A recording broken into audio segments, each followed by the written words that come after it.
All right, YouTubers, what's going on? Looks like the fuel shortage, gas shortage is getting real for everybody in the country now, not just us southern states. Makes you wonder if it had started before rather than just now where they're letting us know about it. You wonder whether it's a real cyber attack or if it's kind of a planned event. Who knows, man? All kinds of tinfoil hats out there. Lately, my tinfoil hat is securely on my head. So gas prices are starting to creep up here. You know, not too crazy yet. I think I paid $2.59 for a gallon of gas, which isn't, horrible by California standards, but it's definitely starting to creep up. I'm sure it's gonna reach $3 before you know it. Maybe $4, who knows? And then if it's really bad, I wonder if they'll start rationing fuel. That's something that's been done in the past that most of the Americans that are alive today don't remember or know anything about. They've probably never experienced that. But it could be happening. What are we going to do? What's it like in your area? I've got a trip planned where I'm leaving very soon. So I'm out riding the bike, getting doing the shakedown thing, making sure everything's good on it. Got the oil changed, tightened up some different parts and things, making sure that everything's just good to ride. I don't want any surprises while I'm out on the road. Now I got to worry about this whole fuel thing. Seriously considering calling a few different friends that I have in different states along the way and asking them to put a few gallons of gas in a can for me just in case, in case I need it to either, finish the ride or get home or whatever. I think if I start seeing that it's bad, I'll probably just turn around and come home. I'm looking to ride, about 900 miles one way. So, if I can't get gas, that's going to be an issue. Harley, generally I can do 150 miles to a tank fairly safely, but any more than that I'm pressing my luck. And as long as I stay on the interstate, I can probably do a little better than that, but no guarantees. So it's something I'm really thinking about today. I wonder what y'all are thinking. Drop me some comments. What's it like where you're at? What are you doing? I've got everything topped off. All my vehicles are topped off. I've got my gas cans topped off. So I'll have fuel when I come home.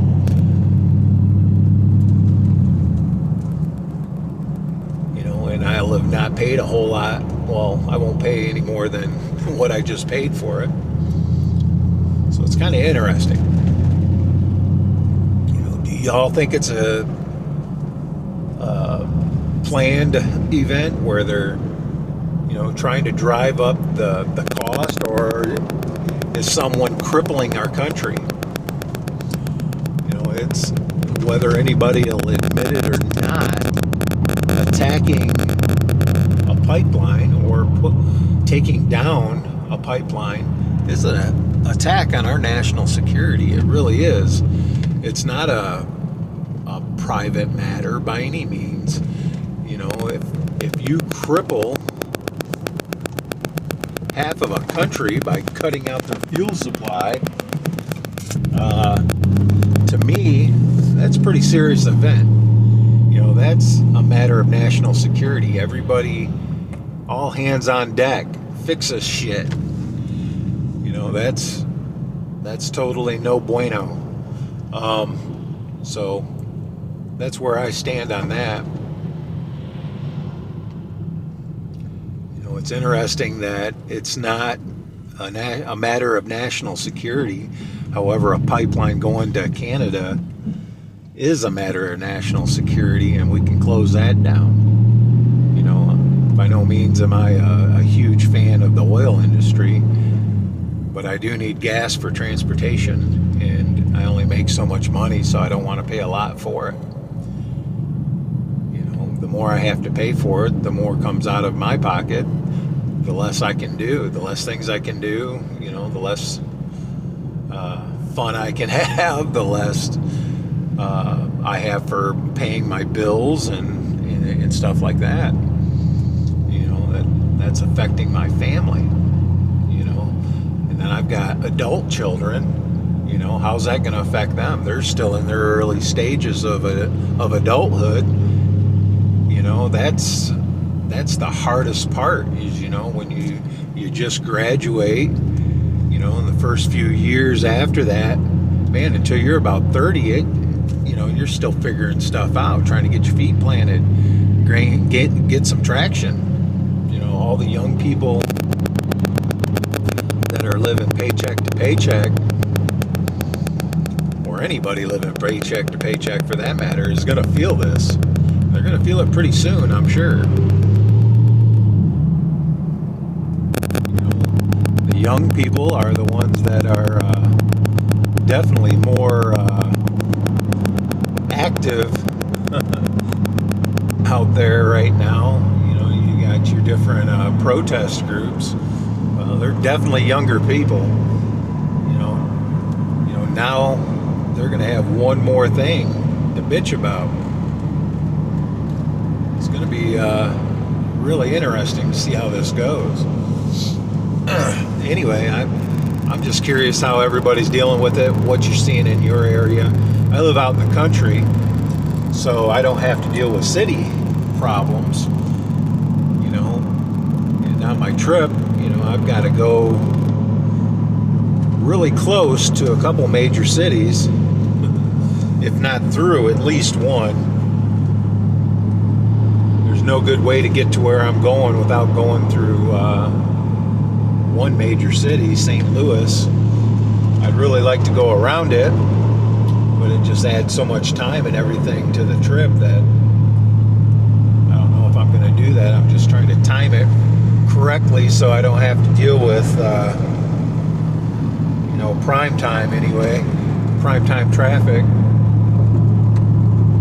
If I can slip through there in between rush hours, I think I'll be happy. Get gas before I get there and get gas after I'm on the other side of it. So that's my game plan. Just got to figure this thing out. My bike's running good. Got all my things packed. Got my camping arrangements all set up. Lodging set up. Looking forward to hitting the road. Anyway, if you live between Arkansas and the state of Michigan, drop me a line, down below. How's it in your areas? Just curious. Need to gather a little intel. See if I need to ditch my plans or change my plans. Got to have contingent plans for all you preppers out there. You know, start stacking your food up. You know, that's one thing. You know, all the prices of everything are going to go up.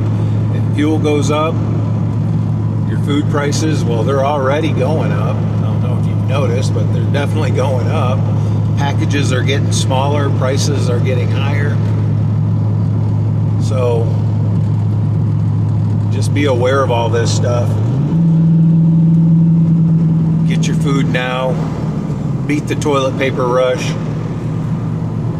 Grab a couple extra rolls every time you go grocery shopping, not just when you need it. Have all that stuff extra. Make sure you've got, I don't know, a couple extra months worth of food packed away. Just get the stuff you would normally eat anyway. That's what I've been doing.